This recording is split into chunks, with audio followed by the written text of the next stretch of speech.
Assalamu alaikum students, it's your butterfly social study class 3. Today we have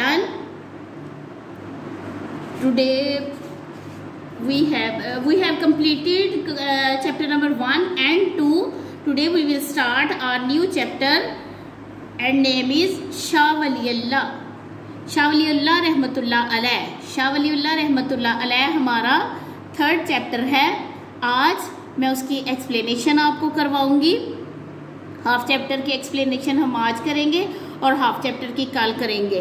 हमने 2 chapter complete कर लिए हैं, जिसमें से पहला चैप्टर था आपका मुजद्दद अल अफसानी और सेकंड चैप्टर था आपका जहांगीर औरंगजेब आलमगीर था। आज हम इसका थर्ड चैप्टर स्टार्ट करेंगे। थर्ड चैप्टर के मुतालिक मैं आपको बता दूं कि ये एक इंटरव्यू है जो शाह वलीउल्लाह से लिया गया। तो इसकी एक्सप्लेनेशन स्टार्ट करते हैं। I was searching the important events about Shah Waliullah on the net. मैं नेट पर जो है ना वो ये इंटरव्यू लिया गया है, तो वो उसके मुतालिक बता रहा है। जो राइटर है वो बता रहा है कि मैं शाह वलीउल्लाह के मुतालिक नेट पर सर्च करने लगा था। I came to know that he was a great scholar of Islamic study and hadith. तो मुझे पता चला कि जो शाह वलीउल्लाह थे वो बहुत अजीम स्कॉलर थे इस्लामिक स्टडी के, इस्लामियात के, इस्लाम के एंड हदीस और हदीस के मुतालिक जो है ना उन्हें बहुत सारा इल्म था और वो बहुत बड़े स्कॉलर थे। एज आई वॉज रीडिंग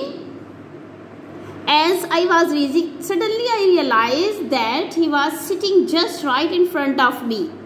जब मैं वो पढ़ रहा था तो मुझे ऐसे महसूस हो रहा था कि जैसे वो मेरे सामने बैठे हुए हैं।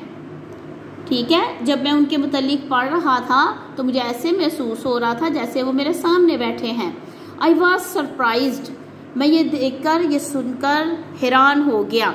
यानी ये जो राइटर है, चैप्टर का लिखने वाला है, वो कहता है उसने शाह वलीउल्लाह से डायरेक्ट तो बात नहीं की है, डायरेक्ट तो उनका इंटरव्यू नहीं किया है, क्योंकि वो तो बहुत पहले गुजर चुके हैं।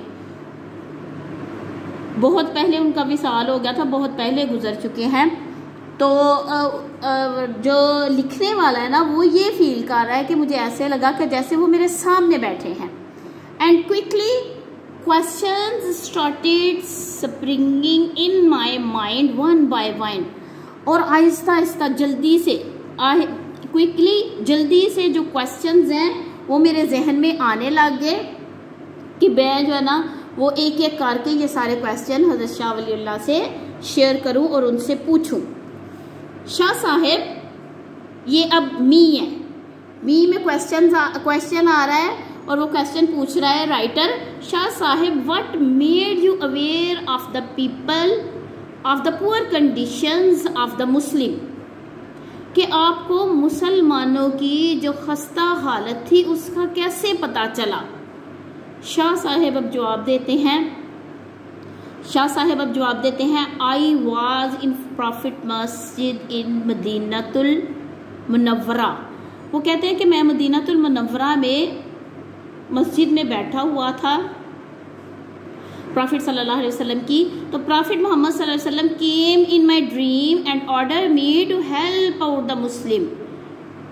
तो हजूर पाक सल्लल्लाहु अलैहि वसल्लम मेरे ख्वाब में आए और उन्होंने मुझे हुक्म दिया है कि मुसलमानों की हेल्प करें। Who were going through very hard time in India, कि जो इंडिया में बहुत मुश्किल ज़िंदगी गुजार रहे हैं। So I quickly return to Delhi. मैं फिर जल्दी से दिल्ली चला गया। ठीक है, पहले सवाल का जवाब जो है ना वो शाह साहब ने दे दिया है। अब दूसरा वो पूछ रहा है मी, यानी पहले मी में सवाल है और शाह साहब का फिर जवाब है, फिर मी में सवाल है और शाह साहब का जवाब होगा। So what was your first step in helping the Muslim. आपने मुसलमानों की मदद के लिए सबसे पहला स्टेप क्या उठाया, किस तरह से मुसलमानों की मदद करनी स्टार्ट की थी। क्योंकि हुजूर पाक सल्लल्लाहु अलैहि वसल्लम ने बताया था कि इंडिया में जो मुसलमान है ना उन पर बहुत जुल्म हो रहा है, वो बहुत मुश्किल ज़िंदगी गुजार रहे हैं, तो आप उधर जाएं। फिर दूसरा क्वेश्चन उसने किया है राइटर ने कि किस तरह से आपने मुसलमानों की हेल्प करना स्टार्ट की थी। तो शाह साहब ने आगे से जवाब दिया है first of all I trained a number of my students to spread Islam. पहले मैंने क्या किया कि मैंने कोशिश की कि अपने बहुत सारे जो स्टूडेंट्स थे, बहुत सारे जो मेरे शागिर्द थे, उनको मैंने ट्रेंड किया, उनको तरबियत दी कि वो इस्लाम को इंडिया में फैलाएं, टू अंडरस्टैंड कुरान ईजीली, और कुरान को ईजीली समझ सके। I translated it into Persian, मैंने कुरान का तर्जमा फ़ारसी में किया। The common language at that time, जो उस वक़्त जो है ना वो आम ज़ुबान थी और ज़्यादातर लोग वो पर्शियन ज़ुबान समझते थे, तो उसका तर्जमा जो है ना वो मैंने किया ताकि मुसलमानों को कुरान के समझने में आसानी हो जाए। ठीक है, आपने इसकी जो एक्सप्लेनेशन है, शाह वलीउल्लाह रहमतुल्लाह अलैह ये एक बुज़ुर्ग थे और स्कॉलर थे जो इंडिया में आए, और उन्होंने इंडिया में बहुत सारे उनकी तलीमात से मुतासर होकर बहुत सारे लोग मुसलमान हुए थे।